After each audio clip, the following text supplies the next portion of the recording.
네, 메일 정리 노트 함께 풀어보겠습니다. 1번 지문.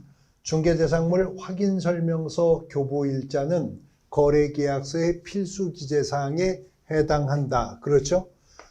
확인설명서와 달리 거래계약서는 필수적 기재사항만 9가지가 정해져 있었죠. 거래 당사자의 인적사항, 물건의 표시, 계약일, 거래 금액과 계약 금액 등 그 지급에 관한 사항, 물건의 인도일시, 권리 이전의 내용, 조건과 기한이 있었을 때 조건과 기한, 그리고 확인설명서 교부일자, 마지막으로 그 밖의 약정 내용, 특약사항이죠. 이 9가지가 중개완성지 작성하는 거래계약서에 반드시 기재가 되어 있어야 됩니다.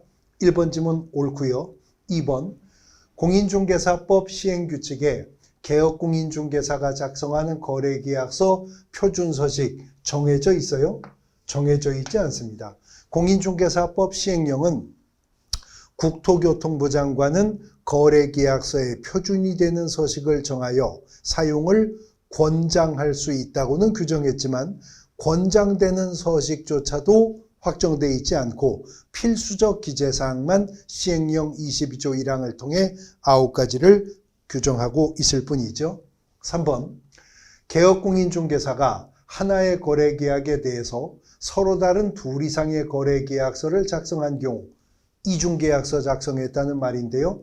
등록관청은 중개사무소 개설 등록을 취소할 수 있을 뿐입니다. 즉 절대적 등록 취소 사유가 아니라 상대적 등록 취소 사유에 속하는데 단순한 거래계약서 작성 의무, 교부 의무, 5년간 보존할 의무, 서명 및 날인 의무를 위반하는 것은 업무정지 처분이지만 다운계약서나 업계약서나 이중계약서를 작성했을 때는 등록이 취소될 수가 있는 거죠. 4번 지문. 중개 의뢰인이 매도 가격을 미리 정하지 않고 그 금액 이상 금액을 보수로 인정하는 순가중개계약의 경우에 이에 대한 보수는 법정 중개보수를 초과할 수 없죠. 순가중개계약을 체결했다고 해서 순가중개계약 체결행위 자체가 공인중개사법 위반을 하는 것은 아닙니다. 그러나 순가중개계약을 체결했다고 받은 보수가 법정 보수 한도액을 초과하게 된다면 그때 공인중개사법 위반이 되는 것이니까요. 5번 지문. 거래 당사자 쌍방을 대리하는 행위는 금지행위에 해당하나 일방을 대리하여 계약을 체결하는 행위는 금지행위에 해당하지 않는다. 공인중개사법 33조 1항 9가지 금지행위 중 6번째 금지행위가 중개 의뢰인과 직접 거래하거나 거래 당사자 쌍방을 대리하는 행위를 금지한다고 하고 있죠. 당사자 쌍방 대리는 양 당사자의 사전 동의나 승낙이 있어도 민법과는 달리 예외 없이 금지 행위를 구성합니다. 그러나 법이 쌍방 대리를 금한다 했으므로 쌍방 대리만 금지가 되지 당사자 중 일방을 대리하는 것은 공인중개사법 위반이 아닌 것이 된다는 것이죠.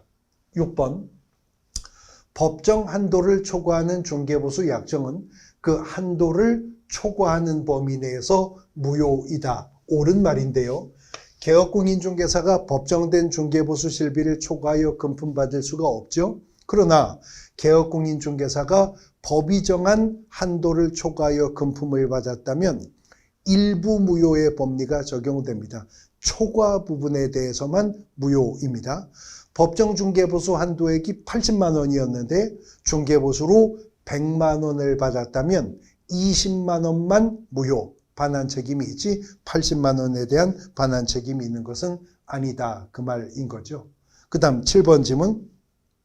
등록관청은 개업공인중개사가 금지행위를 한 경우에는 중개사무소 개설 등록을 취소할 수 있다. 33조 1항에 있는 9가지 금지행위는 몇 호를 위반했든 개업공인중개사가 위반했다면 상대적 등록 취소 사유, 소속공인중개사가 위반했다면 자격 정지 사유에 속하는 것이니까요. 8번 질문. 누구든지 시세에 부당한 영향을 줄 목적으로 안내문 온라인 커뮤니티 등을 이용하여 특정 개업공인중개사 등에 대한 중개 의뢰를 제한하거나 제한을 유도하는 행위를 하여 개업공인중개사 등의 업무를 방해하면 3년 이하의 징역 또는 3천만 원 이하의 벌금형의 대상이 된다. 옳은 지문이죠.